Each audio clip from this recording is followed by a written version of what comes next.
Hello everybody, I'm Melissa and welcome back to Book Bar and welcome to a video that I didn't think I'd be filming so soon. Well, I mean I knew I'd be filming it, but normally my stats and faves video would be going up today, but that will be up the next video because my dumbass thought that Novellathon and RomComAthon were happening the same week. They are not. Novellathon is actually happening this week and RomComAthon is happening next week. So I had to rearrange some things, but that's fine. But I also found out that there is Black Romancticthon. So I'm going to be posting my TBR for all three Readathons, kind of try to combine. But yeah, so Novellathon is hosted by some of my really good friends here on BookTube. Tiffany from Tiff Talks Pages or Netherland Pixie on Instagram, Samantha from Books with Samantha, Ava from Ava's Romance Reads, and Rachel from Rachel Reads and Sings.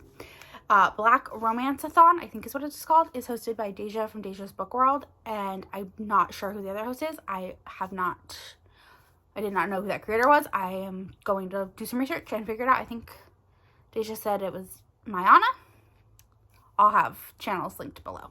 And then RomComAthon is hosted by Michelle from Michelle's Library, Bree from Four Paws in a Book, and Aoife from Pretty Purple Polka Dots. Pretty Pink. I never remember. All channels will be tagged down below. But basically, Novellathon is just a week of reading novellas. Black Romancethon is a week of reading Black romance. And RomComAthon is a week of reading rom-coms. So, yes. Super excited for both. Or for all three. I was thinking that I knew about RomComAthon and Novellathon. I just recently learned about Black Romancethon. So, but I did think they were the same week, but they're not. That's okay. So, I'm just gonna go ahead and talk about my prompts. So, the Novellathon has a build your own bingo board, which you all know I love a build your own bingo board. The Black Romancethon has a bingo board. I couldn't find the template for it anywhere. I gotta do some more research. Maybe, hopefully, I can find it and put it up here. But that one I will not be getting a blackout because there's a spot for YA romance, and I don't do YA romance. I will read YA fantasies, but, like, I'm not into YA romances. The last few that I've read, I've given, like, 3 stars, and I'm like, if I'm going to read it, I don't want to read books that I know are going to be 3 stars. So, I've kind of grown out of my YA romance thing, and then, the RomComAthon is not really like a bingo board or anything. It's just kind of reading whatever you can, whenever you can. So I'm just going to go ahead and like talk about how I think, what I'm hoping, my hopefuls, and what prompts I think they might fit. So we're just going to go ahead and get started. The first book that I want to read for Novellathon / Black Romancethon is That Time I Got Drunk and Saved a Demon by Kimberly Lemming. This is on KU. It's a BIPOC author. Paranormal, because demons, series. It's non-contemporary because demons. so for Black Romancethon, one of the spots is non-contemporary. It's a new to me author. Pretty sure it's a feel-good read, and it's a novella. So yes, all of these are novellas that are coming up because I obviously want to read a lot of novellas for Novellathon. Then we have Neighborly by Katrina Jackson. This is on KU, BIPOC author. It's a forced proximity, so it's my favorite trope. Or one of my favorite tropes. I have lots of favorite tropes. It's a new to me author, a novella. I think it's feel good, and it possibly has older characters. And it's possibly Black Love. I don't know yet, because Black Love is a Black author with all the characters in the romance being Black. So I don't know. I know it is like polyamorous. So we'll see if it's Black Love. I don't know for sure. So those are possible. And I don't know how old the characters are. Then I have Go Deep by Relzy Adams. This is on KU. It's a BIPOC author. It's part of a series. It's a new to me author. It's feel good. It's Black Love, I'm pretty sure. And then I have Coming Home by Kennedy Ryan. This is a novella that drops this week. It is an Audible exclusive novella, so I'm really excited for it. I love Kennedy Ryan. She writes a lot of emotional books, but this one sounds a lot more like lighthearted and fun. It sounds like it's possibly like second chance, but they never really were together. Like, they went to the same school, they were best friends, they always kind of mutually pined for each other, but never actually got together. So, but it sounds like it is more lighthearted and fun. There's like music attached because it's an Audible exclusive, so it has like music and full cast, and I'm super excited for it. But so, Coming Home by Kennedy Ryan, BIPOC author, favorite trope because I think it might possibly be a second chance. I don't know. Feel good. I think the characters are older because they are coming like back for like a reunion, and it's Black Love, I believe. Then I have Cupid's Peak by Lee Jacot. I'm sorry if I'm saying that wrong. On KU, it has a red or pink cover. It's a holiday novella. It's a BIPOC author. It's part of a series. It's feel good, and it's a new to me author. So those are like the main novellas that I'm trying to get to next week. I'll probably get some more. I'll probably end up reading like a Cassie Mint novella or something because I want something under 100 pages.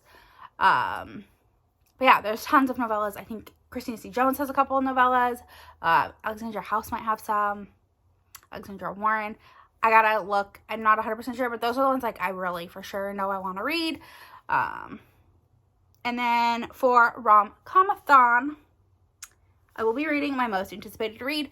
I was going to read it next week. So Powerless drops on February 10th, which is Friday. And my whole plan was I was going to read it Friday and Saturday, and that was going to be it. I was going to do anything else. I was going to hole up in my house and read it before the Super Bowl. Well, some things happened and some stuff changed, and now I actually can't read it Friday night. Well, I could read it Friday night, but it'll be late. I'm going to like a happy hour with some friends, so I might have had a few too many drinks. Like, I won't be able to give it like my full undivided attention. And then Saturday I'll be like with my family. So I won't again be able to give it my full undivided attention. And Sunday is the Super Bowl, and I am not going to be wanting to read it. I am a huge sports fan, and the Super Bowl is the biggest sporting event of the year, and I'm just so excited for it. So I'm going to start Powerless after the Super Bowl. Probably will end up being Monday afternoon after I get off work. But I want to be able to just focus on Powerless and not have to worry about anything else, not have any distractions, not have anything else going on. So Powerless will be read for RomComAthon, and that will be hitting Friends with Benefits, so RomComAthon is based off of rom-com movies.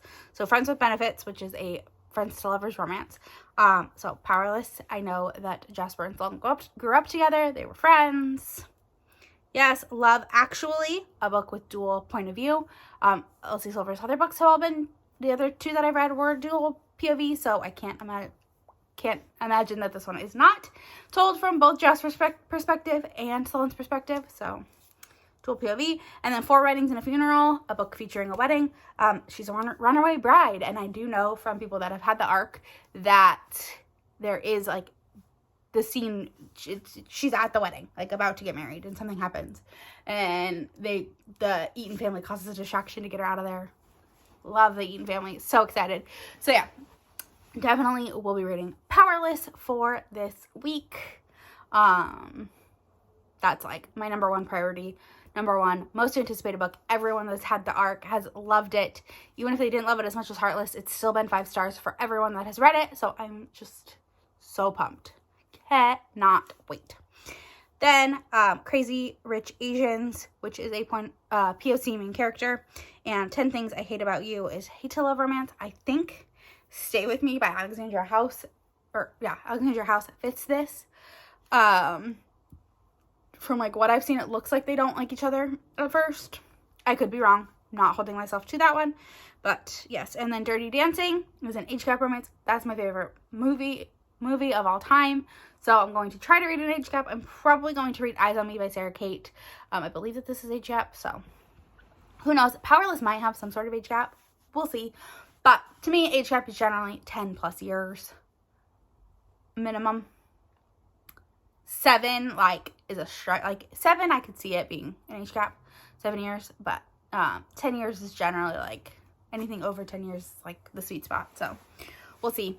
I do know that it does have some sort of age gap. Eyes on Me does.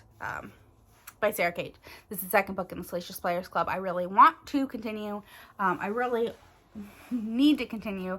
I did buy the whole series of the men covers. I had praise because that went out of, that's already out of like stock, and anyone who says that these new covers are better than the old ones are straight tripping. But I did buy Eyes on Me, Give Me More, and Mercy for Holidays with the Bells, because I want the men covers, and I need the man cover of Highest Bidder because it has Wander on it, but we'll talk about that in my anticipated releases. And then the other one is, the other prompt is Sweet Home Alabama, which is a second chance romance. I'm not sure that I'll get to that one. We'll see. If we do, I might go with Before I Go by Kennedy Ryan. I might go with Block Shot by Kennedy Ryan because I believe that that's second chance. So we'll see. That one is also Hate to Love, so I could do that. And it's a POC main character. No, it's not a main character. POC author. Could be main character. I don't actually know. But yeah. So basically I have options, but I do know Powerless will be read. And so keep an eye on my Instagram because I'll be posting all of my fun stuff about that. And I will be vlogging, but I'm going to do a 2-week vlog. So I'm just going to put all three readathons in one vlog because I just don't do enough during the week to warrant having 2 separate weekly vlogs. I'm just going to do it all in one. I'll probably read other stuff as well that won't be vlogged, especially like next week during the Novellathon, all that fun stuff. But yeah, I'm really excited for all of these readathons, and I will have more information on the hosts linked down below because I just don't know enough. I literally just learned about Black Romancticthon today. So, today that I'm filming this. So, I need to do more research and all that stuff and see what I can find.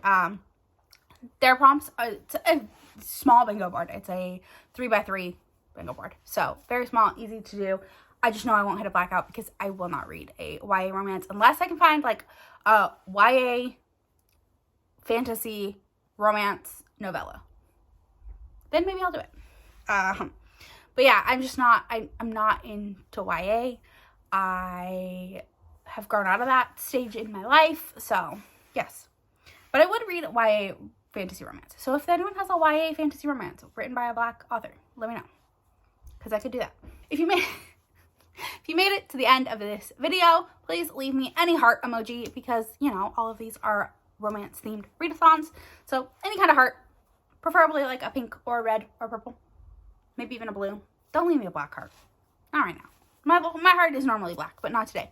And don't forget to like, comment, subscribe, all that fun stuff. It really helps me out. And I'll see you on the next one. Bye!